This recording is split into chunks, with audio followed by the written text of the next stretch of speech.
ప్రత్యేక అవసరాలు గల పిల్లల్ని నేను పాదయాత్రలో కూడా కలుస్తాం జరిగింది. వాళ్ళ తల్లిదండ్రులు ప్రత్యేకంగా రాయలసీమలో ఎక్కువ ఉన్నారు. వాళ్ళ తల్లిదండ్రుల పిల్లలు తీసుకొచ్చి నాకు చూపిస్తాం జరిగింది. ఆదుకోవాలని కూడా ఆనాడు కోరటం జరిగింది. అంటే తల్లి తండ్రి ప్రేమ చాలా, వాళ్ళు ఎంత చూపిస్తారో మనందరం చూస్తాం. ఆ పిల్లల్ని మోసుకుంటూ వచ్చి కిలోమీటర్లు మోసుకుంటూ వచ్చి ఈ ప్రభుత్వం ఏర్పాటు చేసిన భవిత స్కూల్స్కి తీసుకెళ్తాం కానివ్వండి, వాళ్ళకి కావాల్సిన కేర్ ఇవన్నీ చేస్తాం కానివ్వండి, అవన్నీ నేను స్వయంగా చూశాను. చూస్తే రాష్ట్రంలో 679 భవిత సెంటర్లు అనేవి ఉన్నాయి అధ్యక్ష. 6 నుంచి 14 సంవత్సరాల వయసు కలిగిన పిల్లల్ని ఇక్కడ ఈ సెంటర్కి తీసుకెళ్తాం జరుగుతుంది. ప్రత్యేకంగా ట్రాన్స్పోర్ట్ అలవెన్స్ ఇస్తాం, ఎస్కాట్ అలవెన్స్ ఇస్తున్నాం. గర్ల్ చైల్డ్కి ప్రత్యేకంగా అదనంగా స్టైపెండ్ ఇస్తాం. ఇంకా హోమ్ బేస్డ్ ఎడ్యుకేషన్ కూడా, అంటే ట్యూషన్లు ఆయన పెట్టుకోవాలంటే అదనంగా కూడా ప్రభుత్వం డబ్బులు ఇస్తుంది. కానీ నన్ను అడిగితే ఇది సరిపోదు. ఒక మాటలు నాకు చెప్తే ఇది సరిపోదు. ఆల్రెడీ వాళ్ళు అనేక ఇబ్బందులు ఎదుర్కొంటున్నారు, సమాజంలో అనేక అవమానాలు పడుతున్నారు. చదవాలని తప్పన ఆ పిల్లల్లో ఉంటుంది.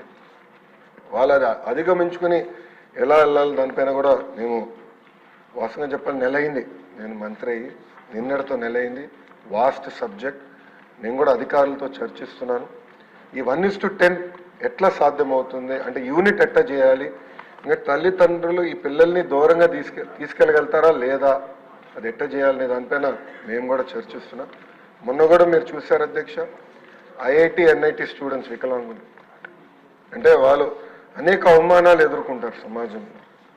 అలాంటిది చదవాలన్న పట్టుదలతో చదివి టెక్నికల్ రీజన్ వల్ల ఐఐటి ఎన్ఐటిలో వాళ్ళకి అడ్మిషన్స్ రాలేదు. దానికి మేము ఎతికి 1992 ఒక ప్రత్యేక జియో ఉంటే అది కోట్ చేసి యుద్ధ ప్రాతిపదికంగా జియో ఇస్తే సుమారుగా 45 మంది పిల్లలు ఈరోజు ఐఐటి ఎన్ఐటికి వెళ్ళారు. అది ఈ ప్రభుత్వంకున్న చిత్తశుద్ధి. వచ్చిన తర్వాత ఫోటోలు వీడియోలు కూడా తెప్పించుకున్నారు. స్పెషల్ కేర్ ఇవ్వాలి అధ్యక్ష పిల్లలకి, అంటే ఎలాంటి సందేహం లేదు. అంటే వాస్తవంగా శ్రీకాకుళం విజయనగరం వరకు నా పాదయాత్ర వెళ్ళలేదు. బట్ రాయలసీమలో దాదాపు 6 నియోజకవర్గాలు మినహా అన్ని నియోజకవర్గాల్లో నేను పాదయాత్ర చేశాను. ప్రత్యేకంగా రాయలసీమలో ఎక్కువ ఈ సమస్య ఉంది. ఆ పిల్లల్ని ఆదుకోవాలి, తల్లిదండ్రులకు అండగా నిలబడాల్సిన బాధ్యత మన ప్రభుత్వం పైన ఉంటుంది. తప్పనిసరిగా దీనిపైన ఒక స్పెషల్ కార్యాచరణ ఏర్పాటు చేస్తాం. గతంలోనే చెప్పాను, ఒక 100-day యాక్షన్ ప్లాన్, 100 రోజులు ఒక యాక్షన్ ప్లాన్ మేము తయారు చేయబోతున్నాం.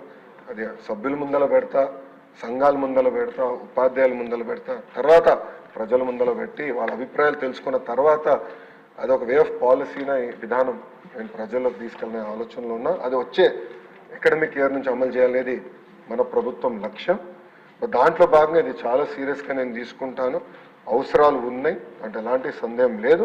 బట్ యూనిట్ ఎట్లా ఏర్పాటు చేయాలో వాస్తవంగా నేను కూడా కొంచెం కన్ఫ్యూజన్లో ఉన్నా. గౌరవ సభ్యులందరూ కూడా సూచనలు ఇవ్వండి. అంటే 1:10 మెయింటైన్ చేయాలంటే మండల యూనిట్ అయితే దూరం అవుతుంది. అదే నాకు అర్థం అవుతుంది ఎట్లా చేయాలనేది.